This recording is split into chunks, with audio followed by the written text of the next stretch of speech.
share with you what gets recorded. So we're rolling now, and then we can trim it down and edit. Oh, okay, great. Yeah. So feel free to introduce yourself however you feel is appropriate.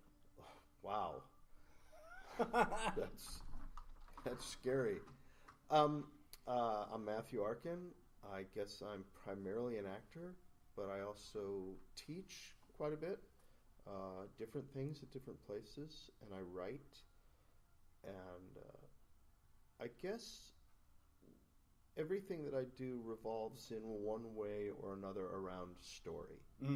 Either performing in them as an actor, working with new, established, and up-and-coming playwrights on new works, shaping the stories that they're trying to tell, being part of that development process, as a writer telling them, as an acting teacher, and as a teacher at a film school, helping people learn how to tell their stories and the stories of others in more effective ways. Awesome.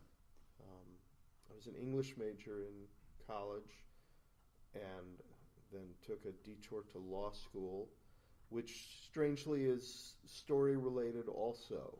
You know, just the trying to figure out as an attorney often for your client which story is going to be told. Right. And how it's shaped. And how it's shaped. And the better story usually wins the day. Even in something, not necessarily even in a trial, but in a contract negotiation. Sure. The better you can tell your client's story of who they are and what they need and why they need it, the more effectively you can represent them. Now, do you feel it's fair to say that the same sort of principles apply to our political process here in America? That there's a lot of shaping of story and how that is interpreted by the public? Yes, but I also think that there are a whole lot of people in this country who aren't interested in any narrative other than one that fits a somewhat warped view of reality in my mind. There's like competing narratives, and they're like in their own echo chamber. I would say, I hear that a lot, and I think there is something real called justice, and I think there's something real called compassion. And if you take those things as real and judge the narrative that you're constructing by those standards, some narratives are more true than others. Right. And if the narrative that you're insisting on increases the pain of other people, and I mean real pain, I don't mean the psychic pain that comes with your worldview falling apart. Right. But I mean economic pain, racial injustice, injustice around categories of sexual orientation or sexual identity or gender. We've seen narrative get bent in such a way that says my right to a false narrative is being impinged upon. Right. Too bad. Your narrative is not true. Yeah. That seems to be at the center of the prevalent lines of conflict that are just splintering out everywhere in our culture today. We first started talking because of... I guess the only other thing I want to add is there are people screwing up on both sides. There's no doubt about that. Yeah. But when you say there are fine people on both sides of certain conflicts, you're just wrong. Right. I can't disagree with that. And you can't rewrite the narrative in such a way. You can't rewrite the narrative of the conflict in World War II to say, the Axis powers had a point. You can't do that. Right. Were there fine people who were stuck in Germany and in the other countries of the Axis powers? Yes. Mm-hmm. Were they the ones crafting the narrative, though? No. Right. It occurs to me that there seems to be some organized push to be a nation or a society of denial right now. We are denying everything. We're denying science, we're denying religion, and I'm not trying to say one's better than the other or whatever, but with this point of view of, I'm just going to deny everything, what's left? Right. Well, what's left is, actually, rather than talk about this, what I'd like to do is read the speech that Jeff Daniels has in the first episode of Newsroom. Uh-huh. We are not the greatest country in the world anymore. Right. And I certainly think we could be. Mm-hmm. But we are not now. We are failing statistically. Mm-hmm. We're just failing in many areas. And getting back to what we were talking about with narrative, when we have a narrative that says, gee, how can we possibly solve this healthcare conundrum when every other major industrialized country has solved it? Right. And we sit around and we believe people who tell us it's insoluble. Mm-hmm. It's just not. Right. There are too many. There are models within this country where it works well. Yeah. So, I guess that inspires me to ask you the question: if you could choose a new direction for a national narrative, what would your direction be? If this whole mess was a movie and you got called in to replace the director because of artistic differences, boom. Now, what would you recommend? Well, that's really funny because I'm working on a project right now with my father, a science fiction movie, which is sort of asking exactly that question. Ooh, I'm on board. If somebody were to come down and say, we're going to change things, how would it be done? Well, without giving away too much of the exciting, meaty parts of that story you're developing, what do you want to say to the world about the narrative craziness? Well, you get away. There would be some way to get rid of this thing called fake news, or not that there isn't fake news, but it's pretty easy to determine whether or not something is objectively true or not. But to hear them tell it, these days it's like it's impossible. I mean, every respectable news outlet ignores the narrative coming down from the government about climate change. Right. They just talk about climate change as reality, and then we have this little teeny segment of the country, which unfortunately involves what I think is actually smaller than we would believe it is, ruling class, right, that are coddling. Look, climate change sucks. The world, I do not deny, the world would be a much better place if there were no such thing as climate change, and if we could just keep guzzling gas however we want to. I don't deny that everybody, including me, would be much more comfortable if that was possible without killing everybody. Right. But it's not. Yeah. And unfortunately, there are people who would rather deny something than wake up. And I would too. There's lots of days where I'd rather stay in bed. Right. And just it's a lot nicer to lie in bed and turn on the TV and have somebody bring you a cup of hot cocoa. I would love that. But if that's what I did every day, eventually I'd be evicted, and then someday soon after that I would die. Right. Because the world ain't going to just take care of me. Yeah. So at some point I have to do some uncomfortable things. Get out of bed and get in the... not that it's that uncomfortable, but... You got to put some effort into doing things you'd rather not. Yeah. We as a country right now seem to want a government that will tell us we can do only comfortable things. That's a very interesting and very accurate way of putting it. I think that isn't like trying to stomp on anybody. You got right to the heart of that. Rather die. I would rather take the chance that the planet is going to die in 150 years than drive a car that's less fun. That seems to be the attitude, or drive a car that says less about my manhood. Right. Let me change tactics a little bit real quick here for a second. Would you... Please, because I sound like... I don't like... I sound like this moralistic, holier-than-thou...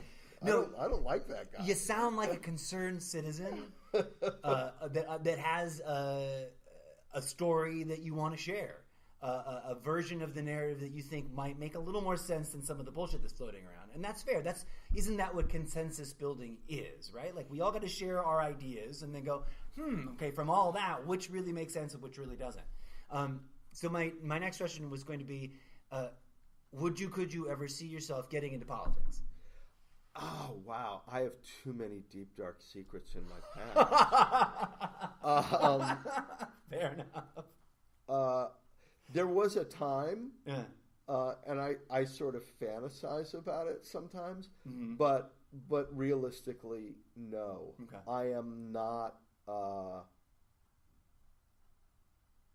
don't think I'm enough of a consensus builder for that. Fair enough. I don't. I think you have to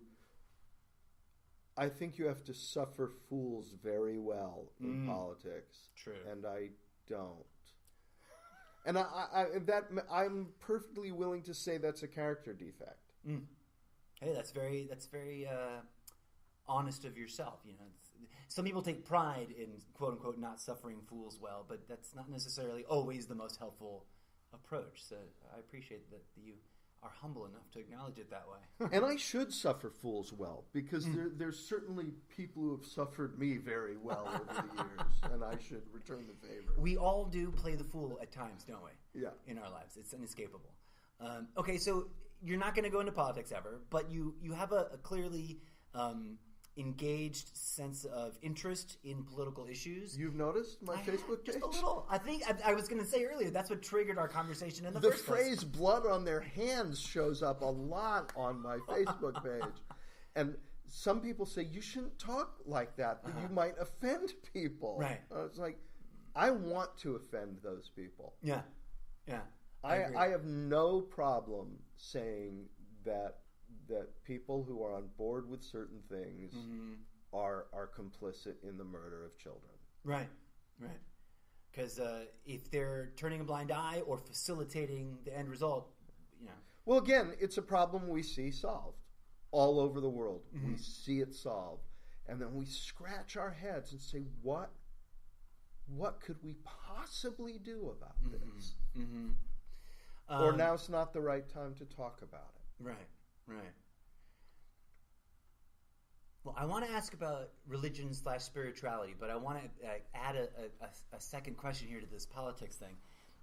Barring actual engagement and participation in politics, and I haven't even asked you what your political bent or ideological home base might be, but does the idea of creating narrative, creating fiction and or theater, creating some art steeped in political discourse, does that appeal to you? Yes. Right? Yeah.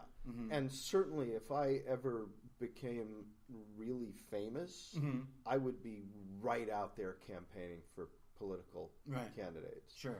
Not that I think that being famous makes you more intelligent about any issue. Right. But whatever megaphone I could get my hands on, I mean, I use the megaphones that are at my disposal now, which are minor, and if they were to become more powerful, I wouldn't say, oh, I shouldn't use those. Right. Before the religion thing, I want to connect some thoughts with you and see what you think about them. Every year during the Oscars or right after, I notice there's a lot of backlash from our fellow Americans, or dare I call them Trumptopians, because there's definitely a cult of personality going on. Yeah. And that I've been referring to ourselves to our nation as Trumptopia lately, sort of in light jest, but also to acknowledge that there's this cult of personality developing around that gentleman.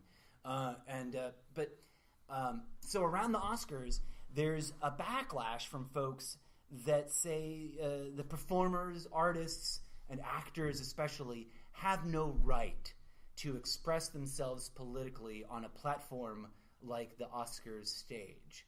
And I find it interesting and fascinating that an American who clings to their constitutional rights, including free speech and, of course, the infamous Second Amendment and all that, then uses their limited platform, whatever it is, Facebook, social media, their neighborhood, to tell others to not use their free speech.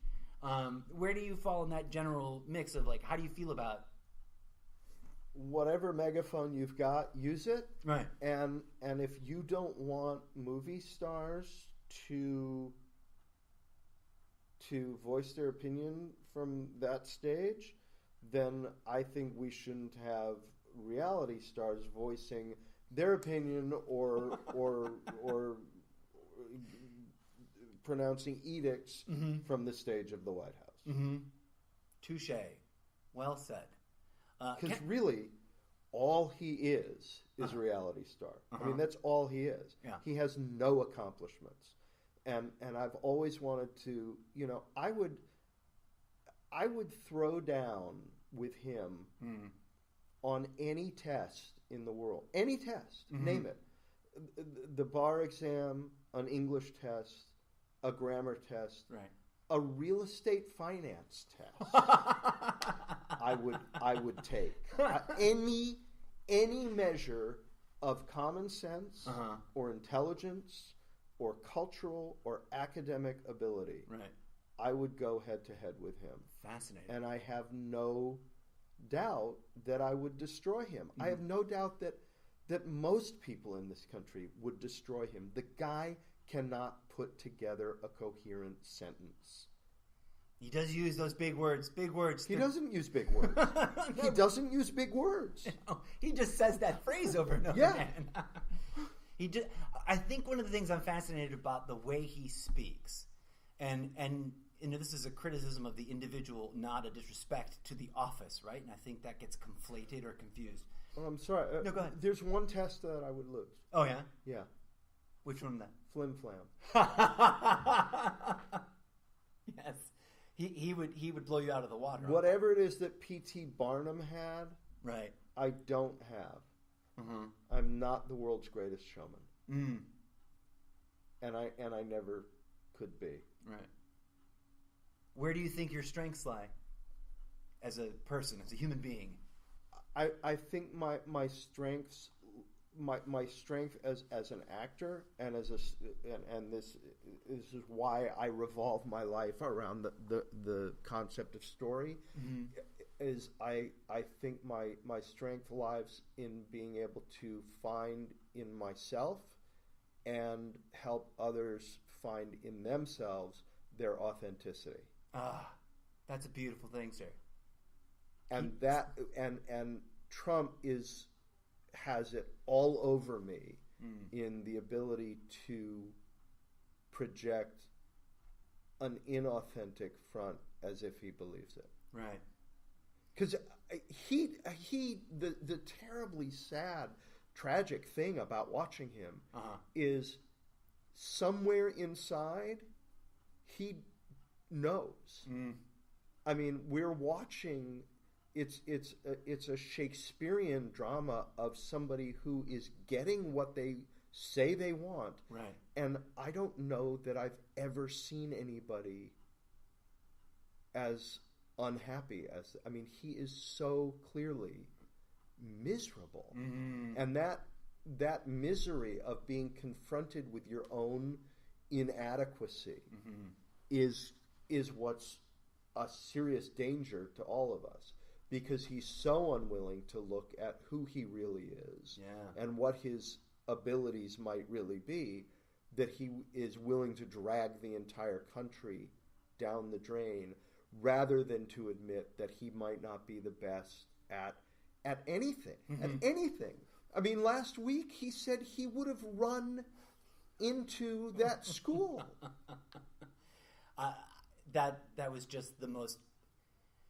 I think that was the most offensive thing in the context of that tragedy that he could have said. It's one of the most offensive things he said ever. Yeah, and that's saying something. Right.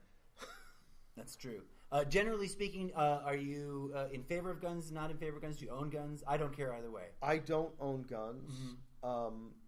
I think that the Second Amendment has been wildly misinterpreted. Mm-hmm. And I say that as somebody who went to law school and studied the Constitution, right, and continues to think a lot about these issues and have argued appellate cases in court. Mm-hmm. The second clause can't be read independent of the first. Yeah. Otherwise, if it could, they wouldn't be the same. They wouldn't be in one sentence. Mm. It's one sentence. Uh-huh. Yeah. It has to be read as a single idea, and it's not. Yeah. They've definitely convinced that side, that faction, let's just call it the NRA in total, right? They've convinced everyone that believes in them to separate that out so they can rationalize. Yeah. They're not separate. It's, I mean, just what we know about how the English language works tells us that one sentence has a meaning. Yeah. Yeah. All right, so jumping from that, can I ask you, do you have a... So, I don't have any guns. You don't have any guns? I have no guns. Mm-hmm. You don't want to take away everybody else's guns, do you? Or do you? Do you feel that we need to take away people's guns? I think we need to take away a lot of certain kinds of guns. Mm-hmm. And I think if we need to say, if you do want to have one, you need to know what the hell you're doing with it. Mm-hmm. Common sense, right? Like, I had a conversation with a woman in her mid-70s mm-hmm. About a year ago, who very proudly told me that she had bought a gun for self-defense. And I said, "Oh, can I see it?" And she said, "Sure, it's in here somewhere," and started going through her big purse. Oh, God. And then finally found it and pulled it out and handed it to me, pointed it at me as she took it out of her bag. Now, that's pretty worthless as self-defense. Uh-huh. I mean, who does this woman think she's going to defend herself against with that? Yeah, I don't know, especially if she has inadequate training and no training and can't find it. It takes a minute to hold on, Sonny. Hold on, Sonny. I'm getting my gun out of my.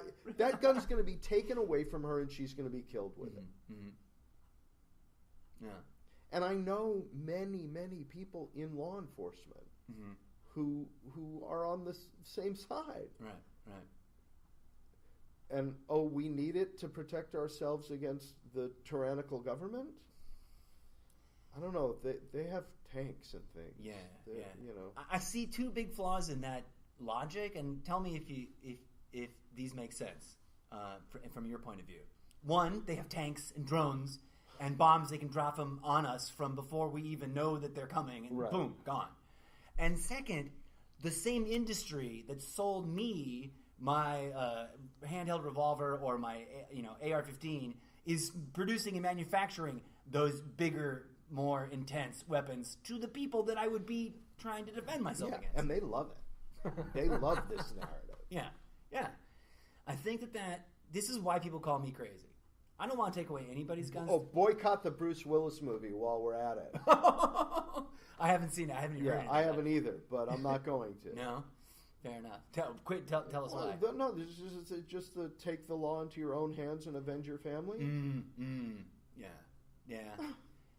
There's a meme that I like that's several movie posters back to back, all layered on top of each other, and it says brainwashing. What brainwashing?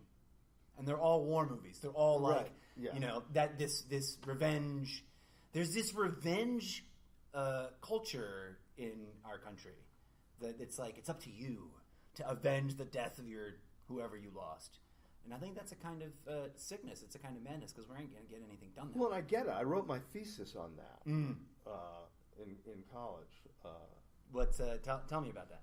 I wrote the thesis on the conflict between this idea of a private morality and our concept of the law and justice in this country.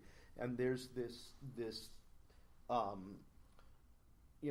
we believe in democracy, the rule of the majority, the jury of your peers, determining what happened in justice. Right. And in our pop culture, the group is always wrong.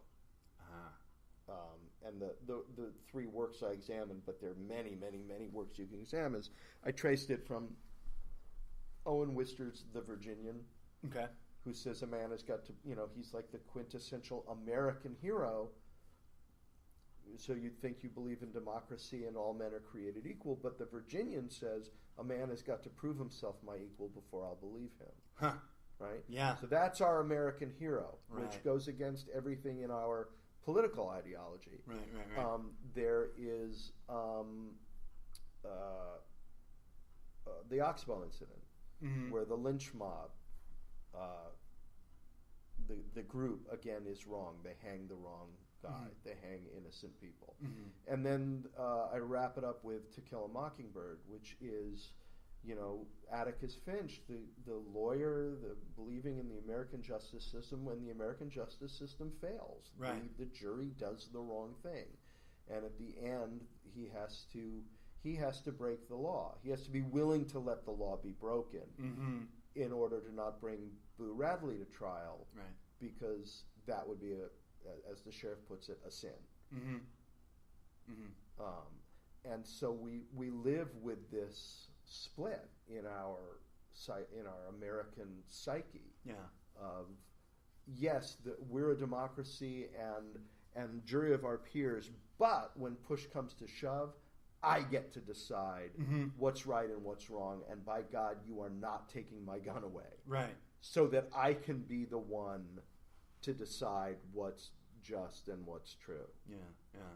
I think it's there's a prevalence in us versus them sort of indoctrination, even to this point of, like you just pointed out, of it's me versus everybody. Right. And then how do we collaborate? How do we evolve as a community, as a society, if that's the prevalent thinking? It's a dead-end road. I think you might agree that we can't get very far that way. Well, I think we could if everybody would just listen to me.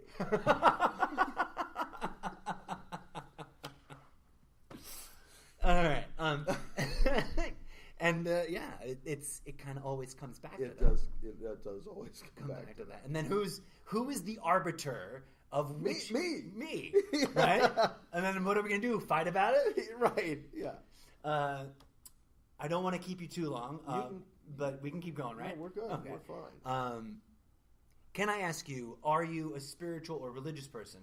Do you subscribe to some system or a private version of something like that, or nothing at all? A pretty private version of it. Sure. I spend a lot of time thinking about that stuff, and I read, but I find often the incessant talking about it to be a waste of time. I can't disagree with you on that. And I've also noticed, I've always wondered why it's usually at the spiritual health food restaurants where I get the most aggressively hostile service I've ever gotten in my life. And I've always wondered why that is. Right. Yes. I've sensed the same trend in that I have a lot of acquaintances and or social media friends that are vegetarian or vegan, and man, can they get nasty? Yeah, and I run into this thing because I have some friends who are vegetarian and stuff, and it's like, I mean, I'm not a vegetarian. I like to eat meat, but I'm not militant. It's not like, by God, I'm going to, So my main requirement is that I feel full and nourished. Right. and that the food tastes good. Mm-hmm. I've had many really, really delicious vegetarian meals, but I go through this thing sometimes. We're really sorry it's vegetarian. It's fine with me that it's. I'm not going to complain that I'm not getting meat. But that's sort of, again, it gets back to the us-them thing. It's like, I've decided I'm a vegetarian. Now that becomes part of my identity, and I have to defend it. Mm-hmm. The fact that I'm not a vegetarian somehow, I'm not bringing it up that you're a vegetarian. Right. I'm not attacking you for being a vegetarian. I'm happy to go to the vegetarian restaurant. Mm-hmm. And I'm not going to say, oh, where's my meat? Right. The one thing that makes me nuts is I used to have Thanksgiving with these people who were vegetarians, had Thanksgiving with them sometimes. And they would, and all healthy, so, and not a lot of, not sweets either. So it was carob, not chocolate. Mm. And I can eat a carob dessert and love it and think, this is great. Just don't say to me, you won't be able to tell the difference between. I will. Yeah. That's like saying, look, we're going to give you chicken. It's not prime rib, but you won't be able to tell. It's like, I'll be able to tell the difference. Yeah. Doesn't mean I won't enjoy it. Right. I love chicken. Yeah. I love prime rib. Yeah. Don't try to sell me one as the other. So please don't tell me that this tofu turkey tastes just like the real thing. Yeah. Yeah. I might eat it and love it and say this is the best tofu or seitan I've ever had. Mm-hmm. But I'm not going to say it's the best turkey I've ever had. Right, because it just isn't. It can't be. It comes back to authenticity. Right. Again. Right. I want to share with you some of my thoughts on this and see what you think. Because I think we're building a good rapport here. What I find fascinating is, like you pointed out, they get mean, they get militant. There's a lot of hate speech being spewed on social media. And I understand why. They're expressing their concern for the trauma that our animal friends are going through. It's a touchy subject, right? It gets delicate there. But I'm convinced that if all that energy that these militant friends of ours are spending in trying to meat shame meat eaters, were expended in establishing the vegetarian version of McDonald's, the vegetarian version of Carl's Jr. Where are the vegetarian fast food outlets that outperform in the market and just win us over because the food is that good? I know that there's a lot of awesome, cuisine out there, but it's often inaccessible, or it's only in these special cities and neighborhoods where they're hoity-toity and they love it. I haven't been between here and my work and my home and where I hang out. I don't see easy, convenient, under $10 fast food vegetarian. I agree with you completely. And I'm not an economist. I haven't spent a lot of time thinking about this, but I have wondered, it's like, if it takes, I don't know. I have no idea what the statistics are. I'm going to be off on it. That's but if it takes, this much money and carbon footprint to bring the cow to the age where it gets slaughtered and turned into a hamburger and brought to market, if it's that expensive to do that, then it's got to be a lot cheaper to bring the vegetarian thing to market, right? Yeah. Because the vegetables grow a lot faster and don't have to be fed to each other to create more pounds of vegetable, whatever. I don't know. You get the idea. Absolutely. So I agree completely with what you're saying. Why would that place be more expensive? But I go to vegetarian restaurants sometimes. I'm like, oh my God, this is so unbelievably expensive. Right. I do frequently go. I'll go to the regular market salad bars. Okay. And I'll eat healthy from those, but they're not as easy to get into and out of. Right. If you had like one of those that I could get into and out of as fast as I can get into and out of a McDonald's or a Burger King or something like that, I would do it. But you can't. You can't. It hasn't happened yet. But that stuff's got to be cheaper. It has to be. So I'm hoping that somewhere out there some motivated vegetarians are listening and get inspired and then hit us up for some royalties. I mean, beets can't be that expensive. And they're great. Right. And they're good for you. Right. So, coming full circle here, we are living in exciting times, to say the least. And there's a lot. The old Chinese curse, yes. Precisely. Oh no, I guess that was interesting times. May you live in interesting times. Yes. What if you were to forecast, 8 years from day one of Trump's reign? Do you think he's going to make it into a second term or not? No. Okay. You feel confident that the blue swell or the blue wave is coming? I'm the first one to say go screw yourself with your thoughts and prayers when things go wrong like this, But my thoughts and prayers are with this coming November like they've never been with anything before. Mm-hmm. Mm-hmm. And I thought I was amped up for, November 2008. Right. I was going to be out of the country, so I had to absentee vote. I made my kids come to the post office with me, and I made them put their hands on the ballot and hand it to the woman behind the counter, because I wanted them to physically take part in electing the first African American president of the United States. Mm-hmm. So I was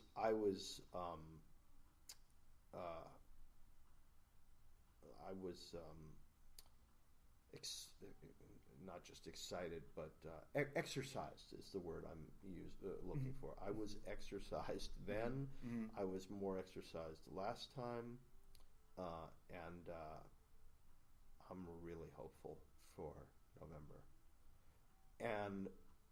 And then I'm hopeful, praying to see people actually go to jail. Mm-hmm. And if he doesn't go to jail, I'm looking forward to his return to New York, where he is loathed. Mm-hmm. Yeah. Loathed.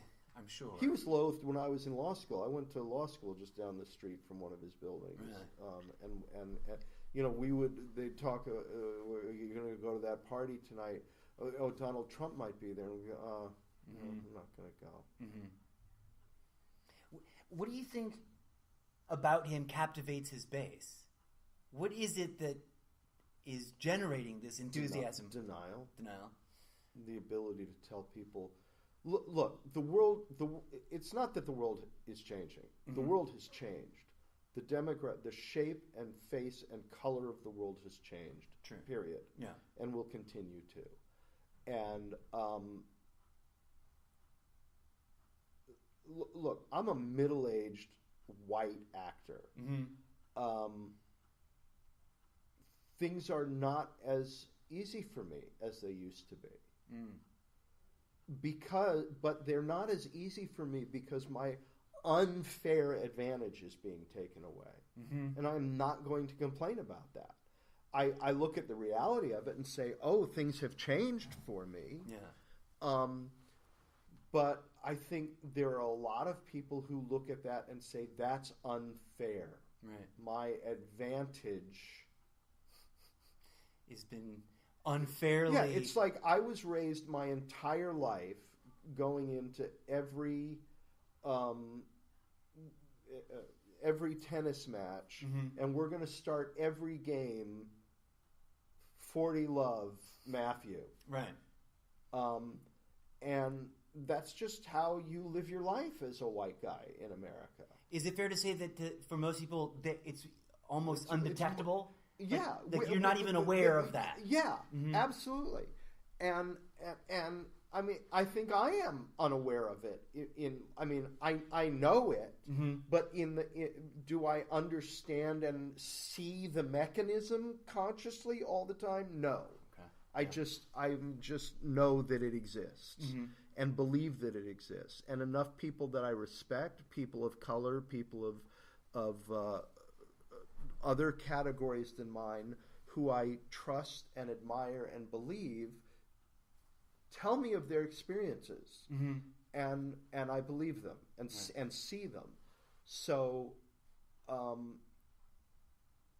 I have to be compassionate to that and say, okay, but 10 years ago, if I got a call back for a guest starring role on something, I would walk into the room and there would be 5 to 7 other guys who looked like me, who I knew because I saw them all the time at every audition. Right. And it was like, oh, it's going to be one of this pool of usual suspects. And I'd think, great, I've got a 1 in 7 chance of getting this part. Now I go to a callback, and it's me and an Asian guy, an Indian guy, a Hispanic guy, an African American guy, a woman or two, and I walk into that room and I think, I'm not going to get this. It's not a 1 out of 7 chance because this is a role that they've decided can be a diversity role, and that's what it's going to be. So my chances are virtually lower. Nil on that role at that point. Am I disadvantaged by that? No. Because I have as just a middle-aged white guy, I have so many advantages that I've lived with my whole life, and I'm not going to sit around and complain about that. Right. They'll keep writing middle-aged white guys. Well, and if I was at a different point in my career, it would still be a tremendous advantage. I mean, if you look at a step or two up from me, it's still all middle-aged or younger white. I mean, right now middle-aged is young. But so that's sort of the reality of what I'm faced with, and I look at it and I see justice. But I think it's really hard for a lot of people, a large segment of the population, to look at that and see. I mean, it's hard to see justice when it's impacting your ability to feed your kids. Right. But you have to have compassion and realize that there are lots and lots of other people who are having trouble feeding their kids too, and have been for generations. And if you want to level the playing field, let's start by leveling it in terms of the tiny percentage of the population that has 80% of the wealth. Let's level it that way, instead of leveling it off the backs of people. Instead of helping ourselves out off of the backs of people who have for hundreds of years been the victims of. When Donald Trump makes a comment like, those, what did he call them, shithole countries? Yeah. Look at the economies in the countries he was referring to, and the quality of life in the countries that he was referring to versus the quality of life and the way things are in some place like Norway. Don't look at history. Which one would you rather live in? Okay, Norway, sure. Easier. Yeah. But Northern Europe is Northern Europe because it survived off the backs of slave labor we raped. It's like if there was maybe this isn't okay to say, but it's like if you said that there was a beautiful woman and you raped her for 20 years and beat her, and then look at her and say, well, I wouldn't want to have anything to do with her. Look at her. She's a mess. Right. Yes, because you despoiled this part of the world for centuries.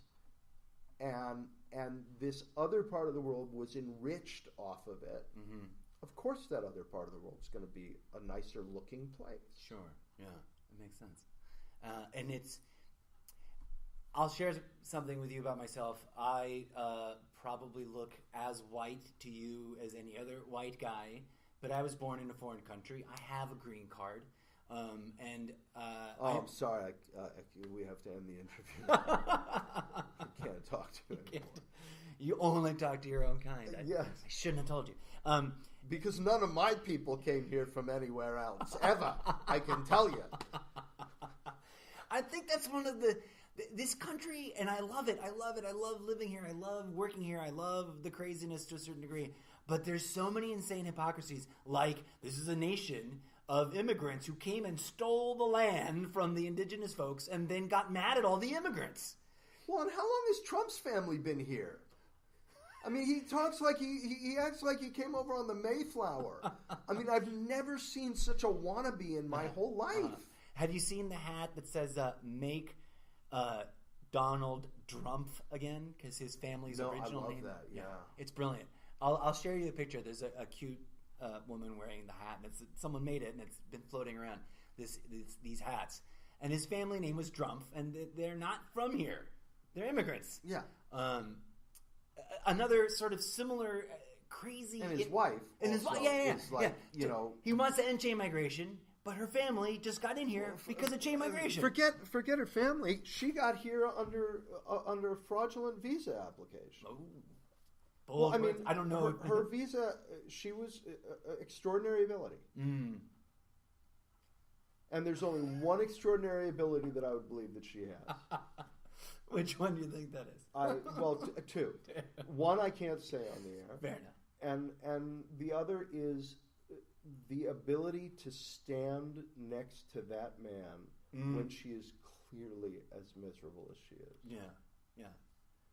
She must but be. But boy, did she make a deal with the devil, and she's paying for it. Yeah. And if they're married in 4 years, I'll eat one of his hats. I will come back on your show. We'll make a special episode and eat one of those hats.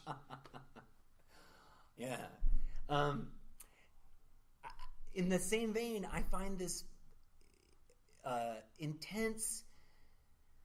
intensely challenging hypocrisy of living in a country that has this conflict of wanting to call itself a Christian nation and simultaneously having a massive movement of atheism and an influx of other faiths. And I think I'm a fan of the coexist idea, right? We all have common roots. All our organized religions were originally spiritual movements that usually were about rebelling against the establishment and the oppression at the time. And yet here we are.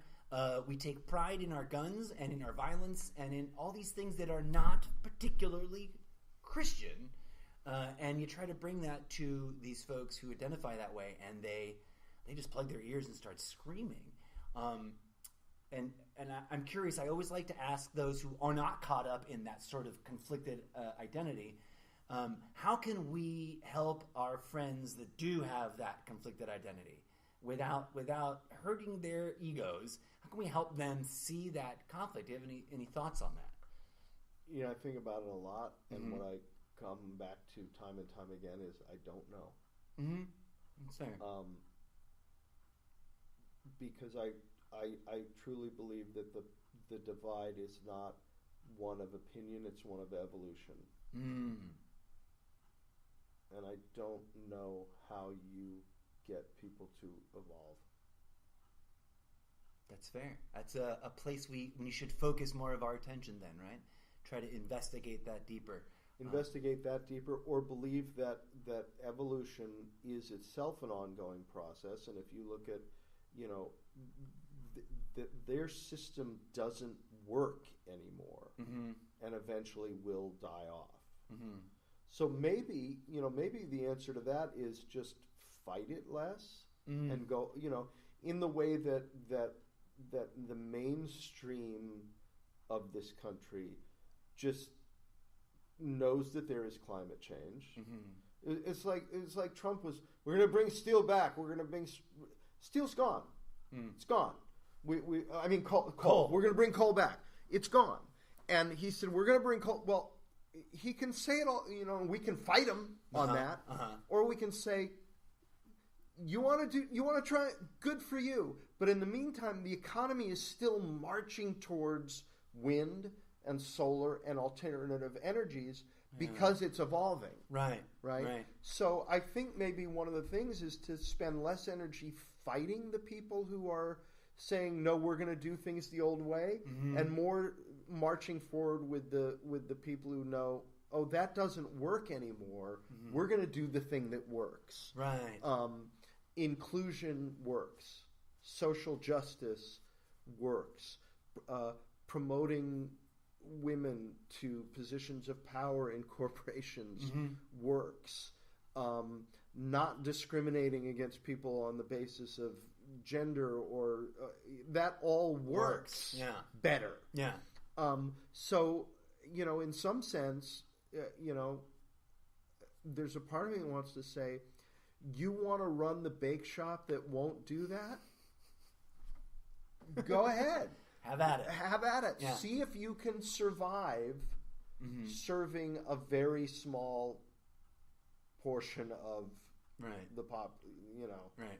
That's not a good mousetrap. Yeah. A mousetrap that doesn't work for everybody isn't a good mousetrap, and it will die eventually. As one of the few things I do agree with about some of the free market ideology is that any individual business idea is free to fail. Yeah. What I find fascinating about it is the first people to complain when an idea or a construct like that is failing is the free marketers. Yeah. Yeah. We better put in tariffs and this thing and that thing, and it's craziness. Just like this fight for coal. Coal as an industry, it kills the people who work in the mine. They die. Yeah. Because they work in the mines. Yeah. And you're right. I think as sad as it is, we can't talk them out of it. They're wrapped up in their identity. It's meaningful and important to them that their fathers and their grandfathers and their forefathers before that all died in the coal mine. Yeah. It's a point of pride. And it's frightening and scary. But I think I totally agree with you that the direction is to not get caught up. I like to call these kinds of things ego traps. They're there and they suck us in, and then we're busy fighting, and we get nowhere. Yeah. And just who was it that said? Some architect whose name is totally blanking right now in my head said, "Don't try to tear down the system. Just build a better system, and everyone will adopt it." Yeah. I'm sure there's like 7 more hours we could talk at length about. I'll come back. Yeah, it would be a pleasure. It has been a pleasure and an honor to have this conversation with you, sir. Mine entirely. Well, I look forward to doing it again. You bet. Thanks.